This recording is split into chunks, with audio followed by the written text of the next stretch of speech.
Welcome to today's webinar. My name is Shari Kotar, and I'm the coordinator for the Canadian Coastal Resilience Forum. We're a community of practice focused on strengthening resilience to climate change in Canada's coastal regions. Today, we are fortunate to have Annegien, Tijssen and Reinder Brolsma from Deltares. Deltares is an independent institute for applied research in the field of water and subsurface. Throughout the world, they work on smart solutions, innovations, and applications for people, environment, and society. Annegien and Reinder will be introducing the circle and adaptation support tools that have been created at Deltares for fostering collaboration and discussions about flood risk management and climate adaptation. Annegien is a flood risk management specialist and the research and development program lead for resilient infrastructure at Deltares. She has a leading role in the development and application of the circle tool. Reinder is a specialist on urban water management and climate adaptation. He has worked on projects on sustainable drainage systems in, for example, Rotterdam, Amsterdam, and London. To facilitate adaptation, he had a leading role in the development of the adaptation support tool.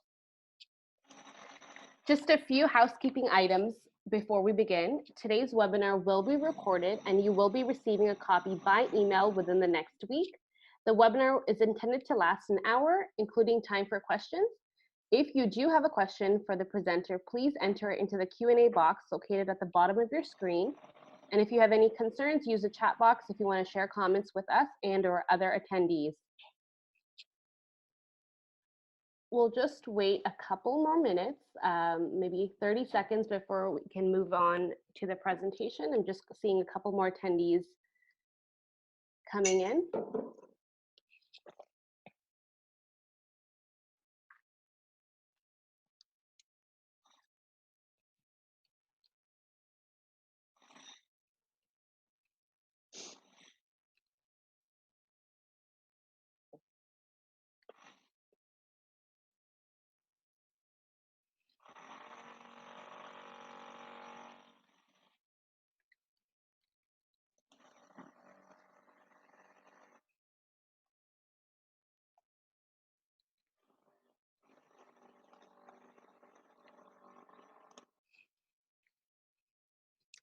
For those of you who are just joining us, welcome. Mia and the Canadian Coastal Resilience Forum are pleased to present this webinar called Tools for Advancing Climate Change Resilience, an introduction to Deltares Circle and Adaptation Support Tools. The format for today's webinar will consist of 2 presentations, followed by a Q&A after each individual presentation. We will hold off answering questions till the end of each presentation. You may type your questions into the Q&A chat. Without further ado, I will hand it over to Annegien.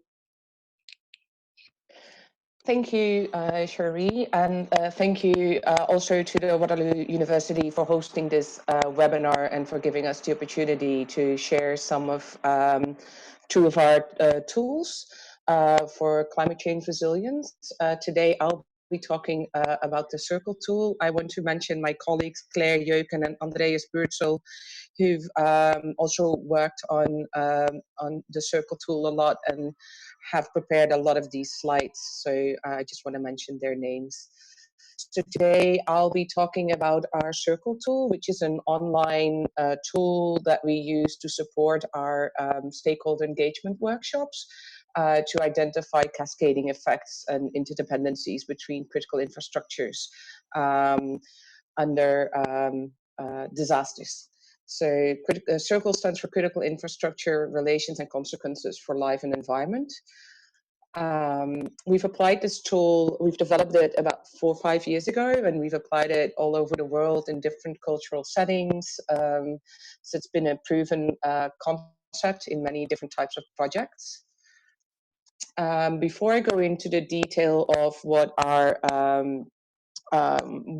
what this tool does, I would like to just stand still for like a few seconds on what do we mean when we talk about critical infrastructures. There's many different definitions of it, but they all basically boil down to sort of the same thing. Infrastructures are those infrastructures and assets that are essential to the functioning of our society. Here I have the definition as it's mentioned in the Emergency Management Framework for Canada. Critical infrastructures refers to processes, systems, facilities, technologies, networks, assets, and services essential to the health, safety, security, or economic well-being of Canadians and the effective functioning of government. So this is the type of definitions that we use for critical infrastructures in our circle workshops. So let me tell you a little bit more about what the circle approach is. It's a participatory stakeholder engagement process, and we use this online circle tool to support that process. What does it deliver? It helps you gather expert knowledge on the vulnerability of critical infrastructure. We found that very often this is information that's not openly available because it can be sensitive. People are not easily sharing it. So that's why we actually developed this method. The objective is to gather with the participants to identify cascading impacts among critical infrastructure and the severity of these impacts. The stakeholders build their awareness and learn from one another and learn from measures that they can take, risk management or risk reduction measures. And it's also a good opportunity for infrastructure operators to get to know each other better. And our experience is that often after these workshops, when there's an event, a flood or another hazard, another disaster, people find each other a lot quicker because now they know each other, they've spent 1 or 2 days together. And ultimately, this hopefully results in cooperative mitigation strategies. So what is this circle approach that we're talking about? It's often a series of workshops. Sometimes it's just one workshop, but there's usually more than one activity, at least, even if there's one workshop. And we always start with the actual circle exercise, which is, as you can see, people stand around and it's very interactive, and people together identify all the dependencies between infrastructures. And the tool, the photo that you see here, the picture is actually the output of our circle tool. So here you see in lines, you see all the different infrastructures, and all these arrows are basically interdependencies. So if the electricity fails, then a lot of other infrastructures fail as well, and then these fail, others fail again, and that's what's represented in this circle. We'll get to see more of this later on in the workshop, in the webinar as well. So before we start a workshop, we have to prepare information on which infrastructures do we take into account, either through OpenStreetMap or with help from the client and or the stakeholders beforehand. We put this on maps, and these maps, as you can see here, are also available during the workshop for people to look at. And we make hazard maps that are used as a scenario to really look at which infrastructures will fail and which cascades will be triggered. Then the next step would be to review these cascading effects. Sometimes we do that immediately after, sometimes it's in a different workshop, and in between we have time to visualize these cascades with visualization tools that we have. And then in the end, we usually have a third activity that's very much focused on identifying measures to increase resilience and to reduce these impact of these cascades. So this is a small video. I'd like to show at least a part of it. I'm not sure time-wise if I can show the whole, but it's in Waterland, which is just north of Amsterdam in the Netherlands, is where we did the first circle workshop. And we looked at if the flood from 1916 would happen now, if that would be as devastating as it was back then. And so we did a circle workshop, identified all the interdependencies between these critical infrastructure assets in the area. And this is a visualization of the findings of this circle workshop. And it shows the importance of identifying these cascades. So here you see Amsterdam in the southwest, and there's breaches and water starts flowing into the area. Substations of electricity and causing outages. Water pumps can now not function anymore. The fire station is being flooded. More substations fail in Macedon. This is an important one. The emergency communication network has no power supply, so they have to go to emergency power supply, and it's only for 8 hours available. Water flooded will reach houses or be evacuated. Industry itself affected, but personnel and goods cannot reach these areas anymore because of road failure. Telecommunication fails, so all controlled radio-controlled pumps cannot operate any longer. Cultural heritage is affected. 2 more telecommunication towers fail. And this is an interesting one. All pumping stations now fail due to loss of electricity, which will most likely aggravate the flood. And now the C2000 emergency communication is not working anymore. So crisis managers, responders cannot communicate with each other anymore. So this goes on, and you see how all these things go further. I'm just going to skip it a bit forward. And here you'll see a moment where now the whole of Amsterdam is affected and has no electricity anymore, even though it's not flooded. So this is just a good example of how cascades and the flood can have impacts way further than the flood extent, and why it's important to identify these cascading effects. So I'll just move on to my next slide now for time's sake. I should be able to move to the next slide. So how does this work, preparation in a workshop design when you use the circle approach? Well, first of all, beforehand, you have to design a hazard scenario that you want to analyze, and you have to prepare maps and data on where all the critical infrastructure are that you're going to take into account. You have to make sure that the right experts are in the room. Our experience is that we actually really need the critical infrastructure operators in the room and not high-level managers. Because even though high-level managers really understand the context of their network, they don't know exactly when what asset will fail. And that's the type of information that we're trying to gather with the Circle workshop. You need a facilitator, a moderator who moderates the discussions and really asks the right questions to get all the information out of the experts. And then there's the note taker, which is an important role because this person will fill in all the links in the tool and all the information that we can gather there that I'll show you in a demonstration in a little bit. So why do we do these hazard scenarios? It's really important to understand consequences of, for example, really extreme events. But sometimes we also, for example, take events that are not that extreme, but are happen very often. And it's essential to really get the discussion started between these critical infrastructure operators, because it really becomes concrete when we can say, like, at this point, at this area, the water, the flooding will be 6 feet. Will you have failure? A hazard scenario like that really helps them understand whether their asset will fail or not. So we do this with whatever is available. If it's part of a bigger project, we've often done modeling and we have very detailed hazard maps. Sometimes we just have to do with what is, either historical events or we use global data. So then now that we've talked a little bit about like what the Circle tool is and what you can do with it, I'll show you a little bit about how to set up a Circle session and how to implement it. So we first go to the online tool, which is on circle.deltares.org. Anyone can make an account there with their own email address, make their own password to it, and then you can just start creating sessions. So it's free to use for anyone.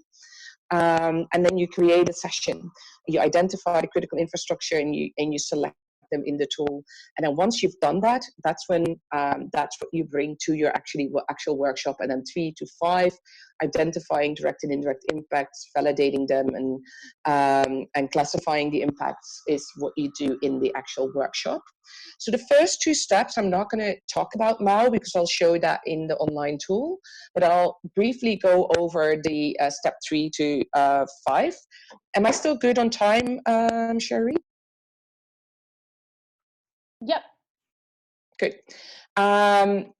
So assuming that we've identified the critical infrastructures that we want to assess, and we've put them in the tool, this is what it looks like online in the tool.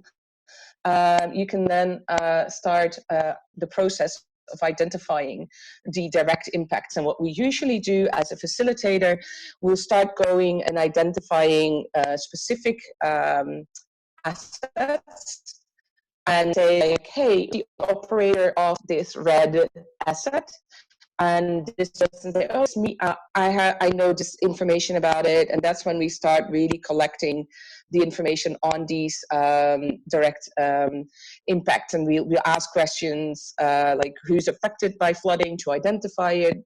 And we'll ask at what flood thresholds do you start having failure? When do you have complete failure? These are the type of questions that we ask. Then after that, we'll start looking at the direct impacts, and we start asking people like, okay, so let's say that the red one is electricity and this substation of electricity failed. Who else will now have problems when it fails? And then once people say like, oh, I'll be impacted if I don't have electricity because I'm depending on that electricity station for information, we'll ask questions about like what type of impact does it have? Is there any delay? For example, if you have a generator and gasoline for 24 hours, you can still stay on time.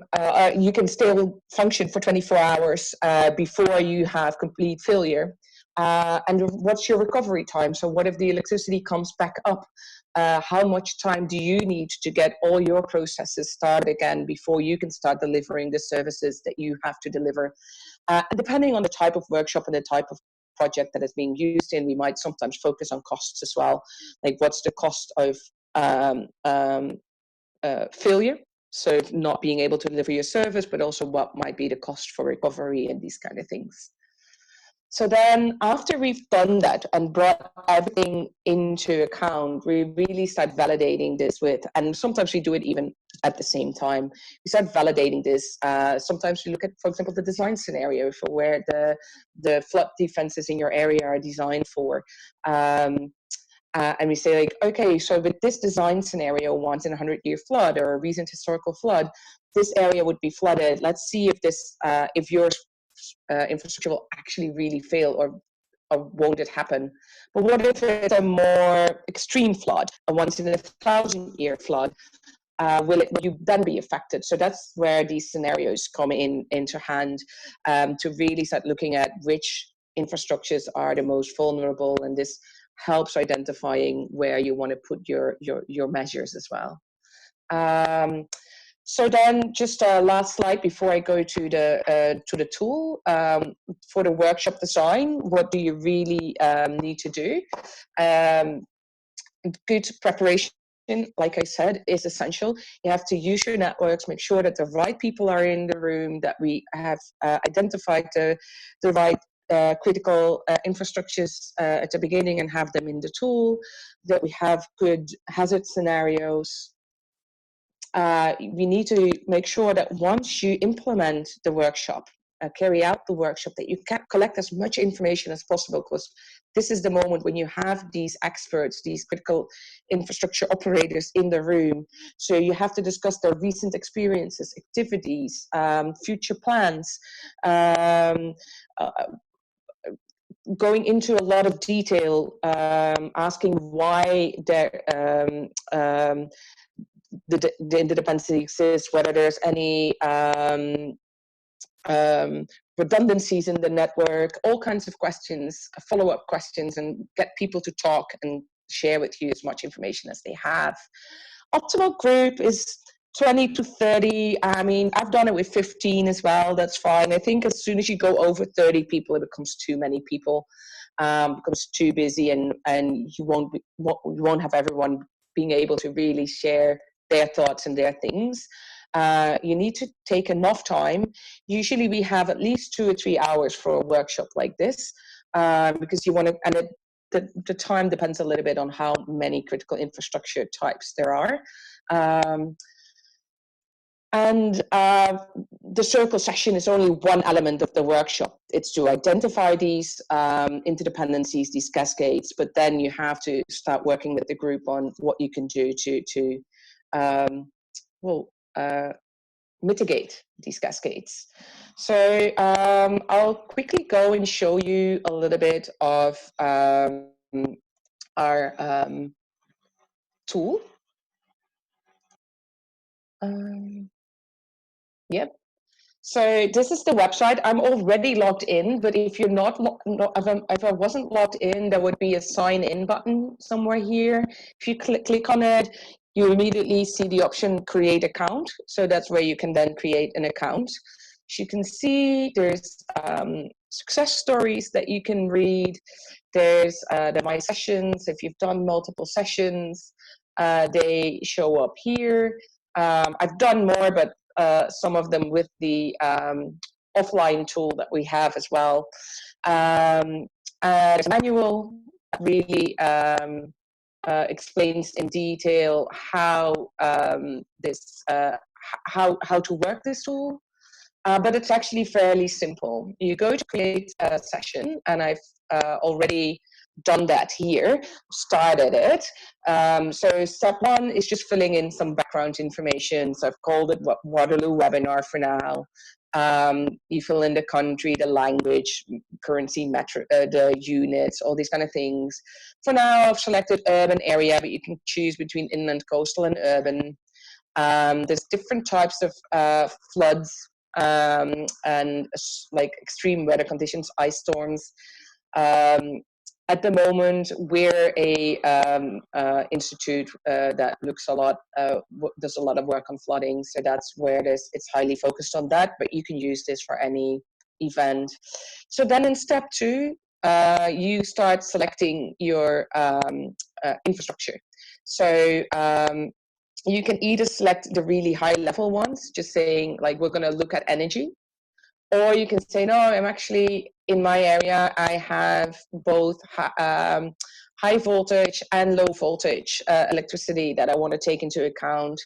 I want to take into account drinking water and the water pumps. But for telecommunication, I'm fine with just taking the higher level one. So you have all the availabilities to just start selecting. Like hospitals are usually an important one, schools, airports. One that's very often in here as well is transportation. So let's say that we just look at highways at the moment.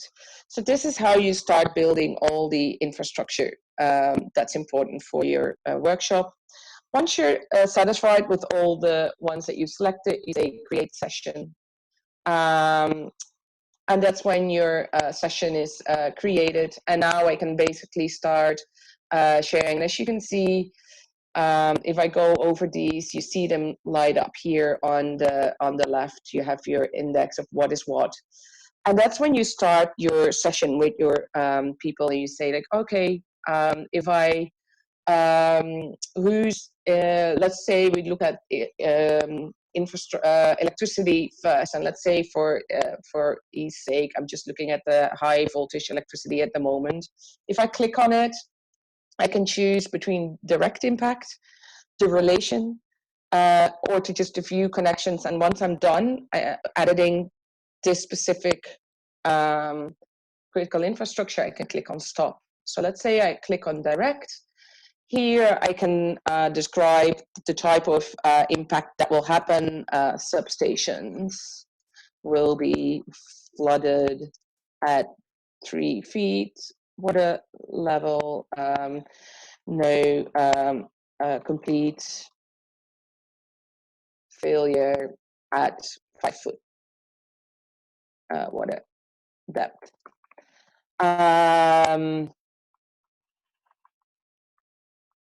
And then that threshold here I can put as well. Well, I've got meters, so it's what's 5 foot is like, what's that, 1.5 meter roughly. Say okay. So if I go over this now, I can already see what the direct impact is. if I want to add relations, so perhaps the ICTs as well. If electricity stops, then my ICT function, my ICT network won't work. So then I clicked on relation. Now I click on the depending infrastructure, and then I can start writing similarly the impacts here. And I can say, well, I've got some generators. So if I have a generator for 8 hours, then I have an 8-hour delay before my service stops. Actually, when the electricity works with ICT, I got it, like they have to probably reboot a few servers and all these kind of things. So they might need 4 hours to get the whole system working again. So that's, and you can choose whether that's a major or minor impact. So it's probably at least a significant impact if communication, mainstream telecommunication stops. So then I click on OK, and that's where you see the first link start. Let's say the hospitals also depend on it. They have a delay of probably like at least like 72 hours because they have a generator. Recovery time is actually, it's relatively fast, so they can start immediately again. But if the hospitals fail due to electricity failure, that's a severe impact. So again, I can start. So if I've done all of that, I can stop. And this is how you see the building of these cascades start. If it's interesting, the wider this block, the more relations, interdependencies there are with this infrastructure. The color of in the inside is the color of the receiving infrastructure. The outline is the one of the sending one, I guess. And if I click on impacts, it shows the difference in severity. So that's how you can visualize that as well. Never forget to save your circle, because otherwise you'll have a whole session and you'll lose it. I'm not going to save this one because there's no need in getting this in the database. You can reset. You can also load previously saved sessions. So you could even adjust things later on if further information becomes available. So that's, I guess, the main run through of this tool. It works very simple, and it's very interesting when you have people stand around it and they start seeing these interdependencies arise in the circle, and it becomes more and more complex. They'll start really realizing how many interdependencies there actually are in the system. So the visualization of it is very powerful. And it gets people really interested in doing something about it. So that's sort of in a nutshell what the circle tool is. I guess sort of on time for 5 or 10 minutes questions, Sherry. So with that said, I can talk a lot longer, but we have limited time, so I would give it back to you. Perfect. Thank you very much, Annegien. Your presentation was You're welcome. Very insightful. I'm just going to ask the audience if they have any pressing questions that they want to ask Annegien. If not, we can move on to Reinder, and then we'll do a Q&A right at the end, just because we're a little pressed for time. I'm just going to check in if there's any questions coming in. Maybe give everyone 30 seconds to formulate.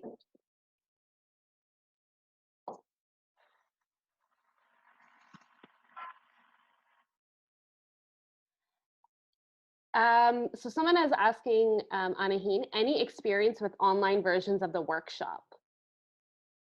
So we have not done this online. Can I sort of ask, would that be everyone being online, like in a webinar like now, or would just the facilitator be online? And would the rest be in one? Everyone online. So I think the strength of this is I mean, I guess in theory it's possible, but what really happens is when you put people in a room and they stand around the maps that we prepare and they start talking about it, and they really start interacting when they can look each other in the eyes, because it's also about sharing sensitive information. And having everyone in one room creates the safety of what happens in this room stays in this room. And if I put my sensitive information about when my infrastructure fails, then everyone will do it as well. And I think doing it online might put an extra hurdle for people really to share all the knowledge that they have. So my preference would always be to do this in a face-to-face meeting, as with most stakeholder engagement workshops, because this is really a tool to support stakeholder engagement. Perfect, thank you very much. And now I think we can move on to Reinder's presentation. So without further ado, I will hand it over to Reinder, who will be speaking about the adaptation support tool. Good morning to everybody in Canada and also elsewhere. I would like to give a presentation about the adaptation support tool, which is a collaborative approach for the design of resilient cities. I think everybody is aware of the context for adaptation. So we have on the one hand side climate change, where we have an increase in temperature, an increase in rainfall intensity. We have sea level rise, which is of course very relevant for coastal cities. And in many places in the world, we have an increase in droughts.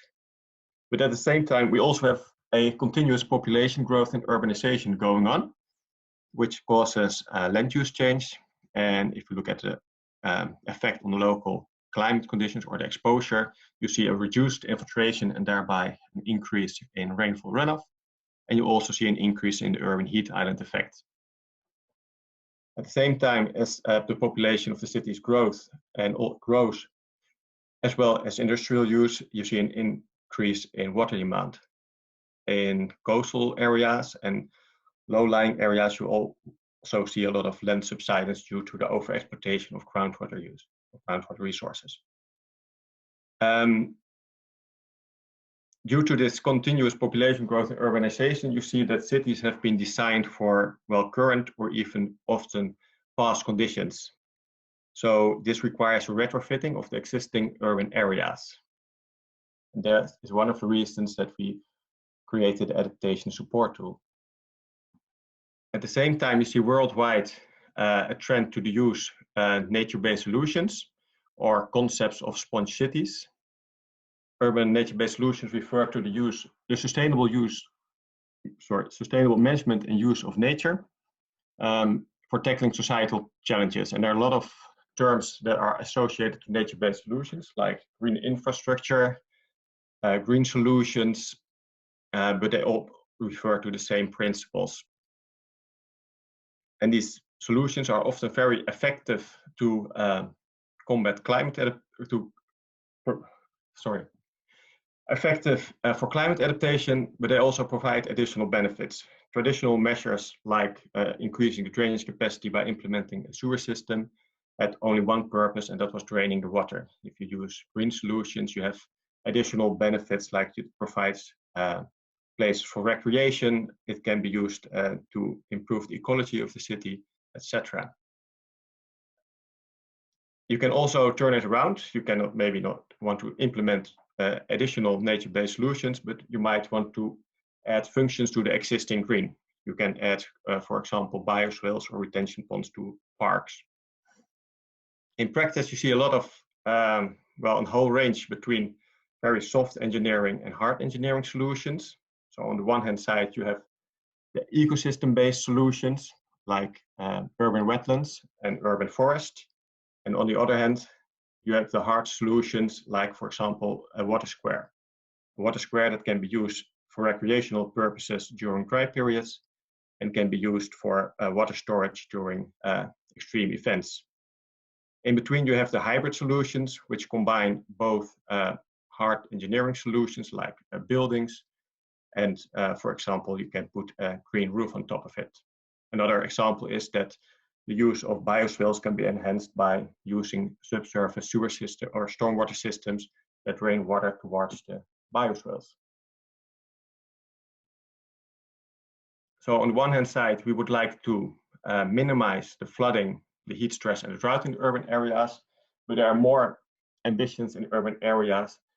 So we also try to maximize the livability of cities by, for example, urban regeneration, also increase the health of the cities less air pollution, for example.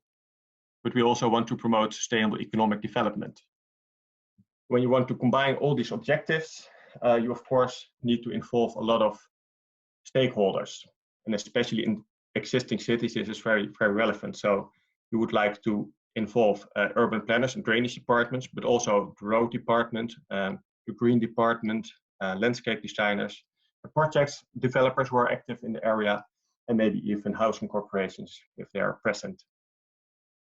To involve all these stakeholders, we created Adaptation portal to, well, support the co-creation as part of the stakeholder engagement. So the Adaptation support tool is really to assist all the stakeholders who are active in redevelopment and climate adaptation in urban area. Yes, in the process of the decision making and enabling a collaborative design process towards climate resilient cities. The interface of the Adaptation support tool is fairly simple. In the middle, you have a map screen, a map window, for example, showing an aerial photograph or a Google Maps background. And on top of this map, you can add adaptation measures. And if you add the adaptation measures, you will see them appear on the left-hand side of the screen in the legend. And on the right-hand side, you will see what the effect is on your adaptation targets. So for example, we have some climate indicators, like how much storage capacity you create, what happens to the return time of a certain flood event, but also how much groundwater recharge and evapotranspiration are created. Later on, I will give a demonstration. I will explain a bit more about the indicators. The current adaptation portal contains about 60 adaptation measures. All have been indicated by an icon. And if you click on the measure, you can also see some additional information about the measure. You will see an example photograph, and there is also a link to further information. The adaptation support tool is really developed to be used early in the adaptation process.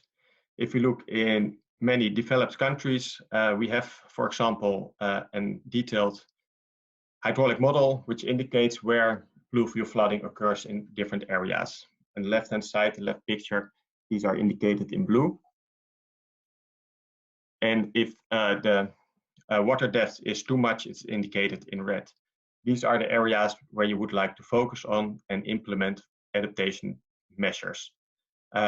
These adaptation measures can be for pluvial flooding, but these can also be for heat stress and other climate issues. The model that we use is very simple. It's a multi-reservoir model, so it does not do any spatial calculations. But still, from the hydraulic analysis, you can, for example, estimate the amount of storage that is required. And based on the maps that you have, you can also determine on which locations you would like to implement all the measures. As it is not a spatial model, you do not know what exact solution, what the exact effect will be.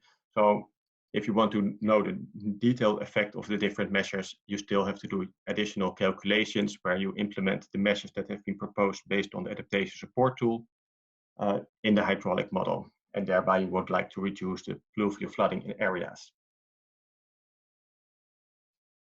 One of the projects that we did, actually our first major project, was in 2015 in Utrecht, where two main stakeholders were involved.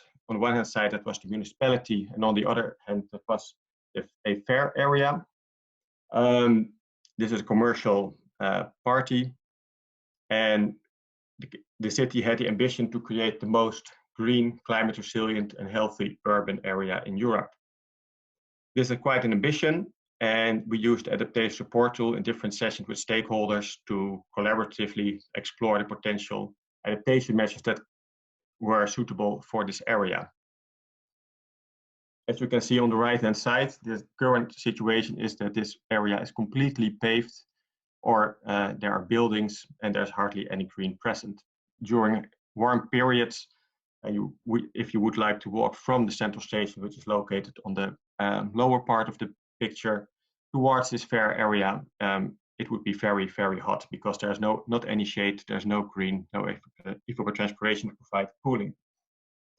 So we did these sessions, and what we try to do basically, this is a very simplified representation of the urban water balance, is that we would like to reduce the runoff that flows towards the surface water, and we would like to increase the transpiration and the evapotranspiration to provide cooling and also reduce the amount of runoff. And especially we would like to increase the infiltration and groundwater recharge. This is good for dry periods, but also it reduces the runoff towards the surface water. On the left-hand side, you see one of the scenarios that we have worked on.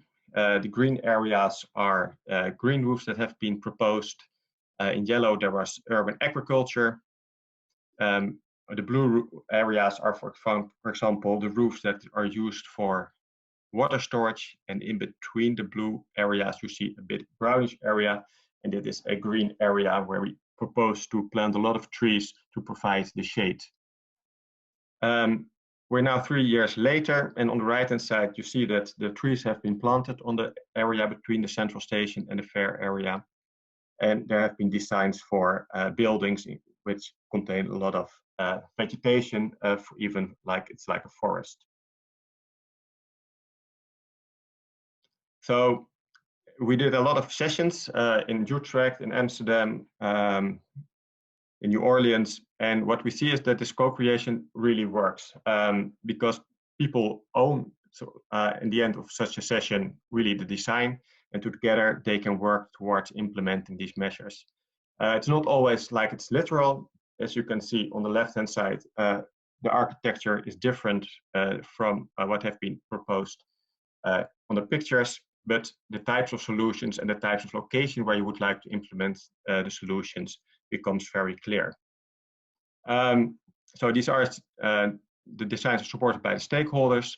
The positions of the different stakeholders can become very clear as well, where there can be discussions about where to implement the measures. Is it in a public space, or do we need to involve also a private property to achieve certain targets? And because you have to draw all the measures on a map, the location where you want to implement all the measures becomes also very clear. I've often done sessions without a map tool, which can be used as a calculator. And at the end of the session, you realize, okay, it was a very good idea to have all these green roofs, but actually in practice, in reality, there are no flat roofs present where the roofs could be implemented, or even that you see that the green roofs actually are not as effective as you would like them to be.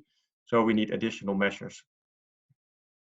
And it is interesting to see that the discussions that we have around this map table are really focused on the opportunities and the benefits of the measures. What can we achieve by implementing these measures, rather than on the cost of the measures. So this really creates a positive vibe on what we can realize in a certain area. For all the academics and people are interested, there are some academic papers about the use of the tool and also describing the tools. And I would like to go to a short demonstration of the tool. And I hope I can switch immediately. This is the opening screen of the adaptation support tool. You can either start a new project or open an existing project. This is a project that we are starting in Burnaby. The project is going on, but we still have to fine-tune the current version of the adaptation support tool for them. But let's start a new project. This is the Burnaby area in Canada, which is close to Vancouver. And in the map window, you can see now a Google Maps type of map. And you can also show, for example, a aerial photograph as background layer, and for example, show the waterways that are present in the area. And now I see that the one is not loading, so I hope it's now loading. Oh, it's now on top of the other. That doesn't matter. I'll switch to this one. In Burnaby, there is a challenge, which is the Burn Creek that sometimes floods, and this river that floods because of high tides in the Fraser River, in which it drains, and during these high tide conditions, water cannot be discharged from the Burn Creek into the Fraser River. And if this is combined with heavy rains, this can cause local flooding. Our intention here is to implement or propose measures that can reduce this flooding in this area. So the first step is to integrate a project area. This is Burn Creek. I roughly put into the system the drainage area.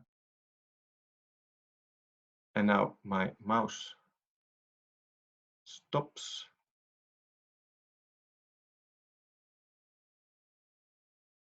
It seems like it. I will try to do it over again. And now a bit more slow, just to be sure that it goes all right.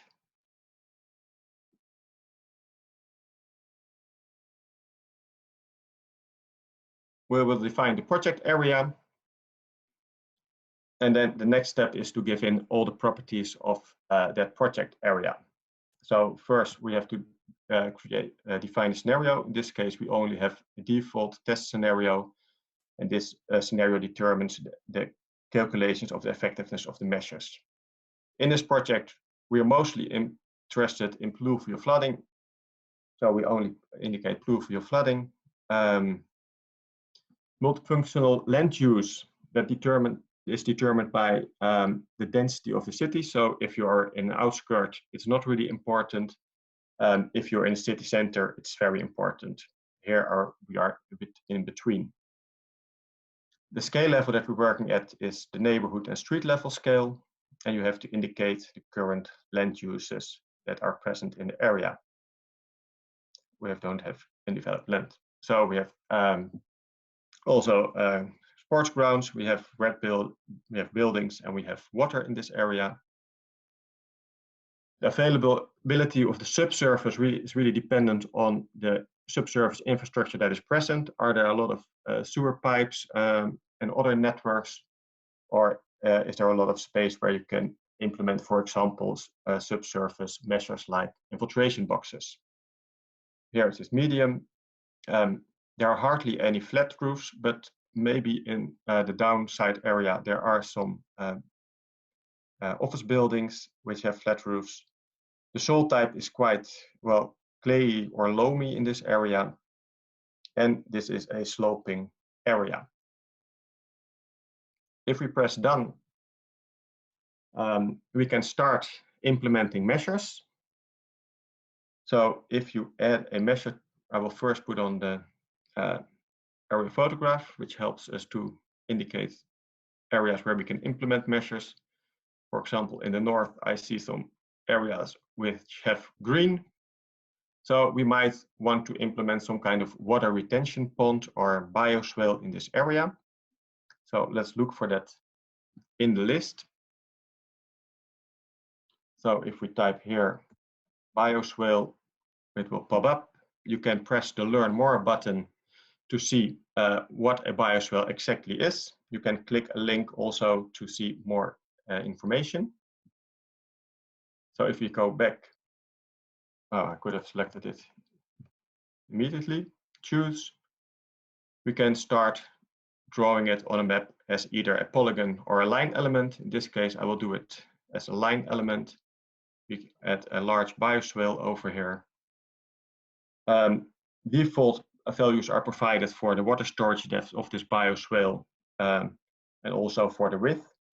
In this case, it's only 1 meter, but we have a lot of space, so we can make it up to maybe even 5 meters. And if you press done on the right-hand side, you will see what the effect is of the measure that we have been implementing here. The storage capacity that we have created is about 250 cubic meter. And the return time factor is the change in return time of a certain flood event. In this case, the effect is very small, but that is also because this area is very big and the bioswale is actually not that big. And the groundwater recharge is only very limited as well. What you can do, you can add, of course, more measures. Let's implement a rainwater retention pond as well.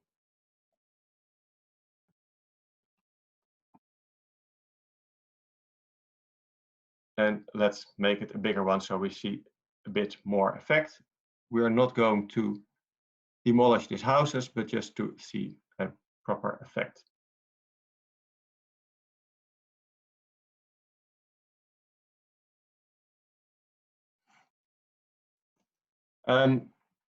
Additional to the climate effects, you will also see the effect, what it will cost. These are numbers for Dutch conditions given in euro, but based on local cost figures, we can also provide, for example, the construction cost in Canadian dollar.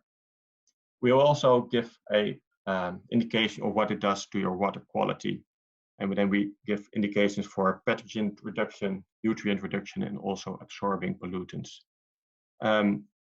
In a previous version of the adaptation portal, we also provided some indications of other co-benefits like social cohesion, safety, etc. That will be implemented probably later this year again in this version as well. The use of the tool, we often, as I said, use it in stakeholder sessions where we all stand around a touch table and have a discussion on first the challenges in an urban area, climate challenges, but also other challenges. And from that, we try to see what kind of measures can be used to challenge or to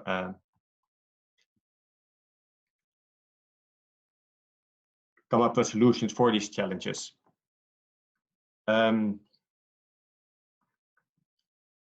If you want to save a project, you can save it locally. That's really easy. You save it on your hard disk. It's stored in your local download folder, and you can use this to share it with colleagues as well. So that is the other purpose of this tool, that you can use it behind your desk just to simply explore what kind of measures you can take in a project area that you are working on. The main target audience for this tool is not so much the hydraulic engineer, because they often use their own hydraulic software, but rather all other stakeholders that are involved in the development of urban areas, so they can use the tool to make, well, to see what they can contribute within their field of expertise on challenge or the climate challenges, how to overcome these. I think this is my presentation for now, and I'm open for questions.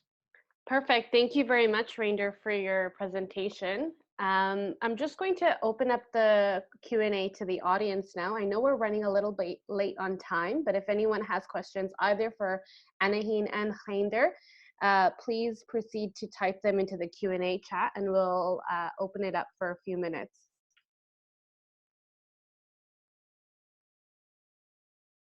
I can ask the first question. This would be for Annegien. How can we use the tool to stimulate future partnerships? So, like I already mentioned, I think one of the, for us, sort of unexpected byproducts of the Circle tool is that when we started with the Circle tool, we mainly started developing it because we had a really hard time getting this vulnerability information on critical infrastructure and to take that into account in our project. So that's why we started developing this. And when we started developing it, we assumed that these critical infrastructure network operators were all knew each other and all were in close contact with each other when preparing for example, preparing for disasters. And to our surprise, very often they hardly know each other, if they know each other at all. So I think the biggest benefit of it is that you get all the most important stakeholders around critical infrastructure in one room, and they start working together closely on identifying where the vulnerabilities in the whole system are, and they start realizing they actually depend a lot more on each other than they maybe realize, because in day-to-day life we're all fine and we assume that the other one has his stuff in order. And in an after effect, we've seen that these people have continued that contact.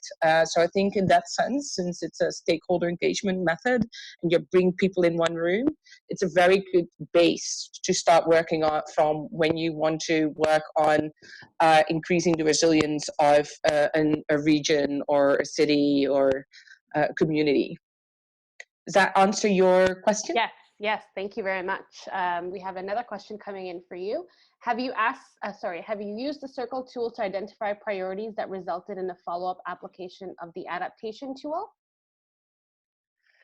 I know that in Vancouver we've worked with both, but I'm going to pass this to Reinder to see if you also, did you really use the information from the circle tool, or did we work in different areas? No, we're working in different areas. We're actually at the moment working at Burnaby, so that's close to Vancouver, but not Vancouver. Up to now, we do not have used them in follow-up sessions. It has been an intention, but it did not happen yet. Perfect. They're both relatively new tools for us, so we're both first starting to establish the I guess the target audiences for these tools, and we're very keen on combining them. So happy to talk with anyone about seeing if we can do that in a project. Perfect, thank you. I have another question coming in. Is the case for Burnaby the first time that the adaptation support tool is being used in Canada? Yes, it will be. Yeah. Perfect. And okay, so we have another question coming in as well. The adaptation support tool only displays maps. Does that give enough imaginary power for the stakeholders? Do people need pictures or artistic impressions to get a realistic picture of the proposed design? Yes, the outcome of a workshop and also of the project is really like a conceptual design, and this is input for the landscape designers, the urban planners, urban designers, to create artist impressions of what it will look like in practice. Normally during the session, we also have handouts that have the name and a short description of all the measures and example pictures. And in general, this already helps enough to give an indication on what type of solutions we think of and how it can look like in practice. Perfect. Thank you very much. I'm just going to give one last call if there's any last questions that anyone wants to get answered before we conclude. Don't think so. Okay, so if you're interested in learning more about the Canadian Coastal Resilience Forum, please visit our website at uwaterloo.ca/CCRF or contact myself, Shari Kotar, @uwaterloo.ca. We will be sending out a link to the recording and a follow-up email within the week. I want to once again thank our presenters, Annegien, Tijssen, and Reinder Brolsma from Deltares. Your presentations were absolutely insightful.